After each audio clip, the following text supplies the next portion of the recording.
Hello friends, आप देख रहे हैं मेरे सामने ये जो रखे हुए हैं इसे कहते हैं कवर ब्लॉक। कवर ब्लॉक का काम क्या होता है?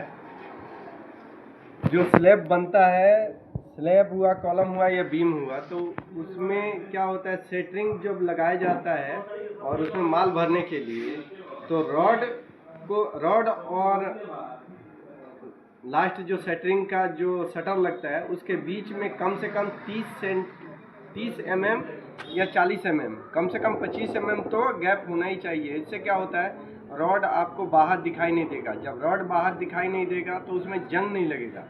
अगर रॉड सीमेंट के अंदर है तो वो कभी भी उसमें जंग नहीं लगेगा। तो इसके लिए क्या होता है, ढलाई करने के टाइम में अगर कवर ब्लॉक नहीं लगा तो वो रॉड बाहर निकल जाता है, जिससे क्या सेटिंग जब खोलेंगे तो रॉड दिखाई देगा। रॉड जब दिखाई देगा उसमें हवा लगेगा तो वो जंग पकड़ लेगा और उससे क्या होता है, रॉड का मजबूती ख़त्म हो जाता है और वो गलने लगता है।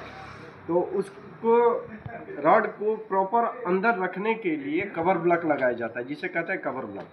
ये क्या नीचे नीचे लगाया जाता है, रॉड इस पे आ जाएगा, इस पे आएगा, तो इससे क्या होता है, ये नीचे जो रॉड नीचे सेटरिंग में नहीं लगेगा, जिसके वजह से इतना मसाला के ऊपर रहेगा, तो इसमें कभी भी लाइफ टाइम कभी जंग नहीं लगेगा।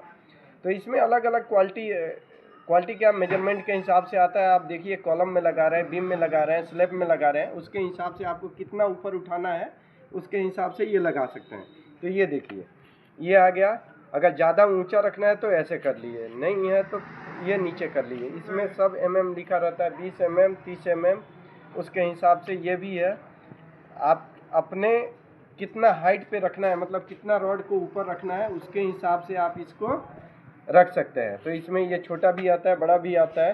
तो ये डब्बे में पैक आता है ना, डब्बे में जो पैक आता है वो मजबूत होता है। बैग में भी आता है, बोरी में, वो कमज़ोर होता है। प्राइस उसका लो होता है, इसका प्राइस थोड़ा हाई होता है, लेकिन इसका क्वालिटी बेहतरीन होता है। तो कभी भी आप कहीं भी इस्तेमाल करें तो कवर ब्लॉक स्लैब में या कॉलम में ज़रूर लगाएं। इससे क्या होता है, रॉड का बाहर नहीं आएगा, जिससे उसमें जंग नहीं लगेगा। मिलते हैं नेक्स्ट वीडियो में, तब तक के लिए बाय बाय।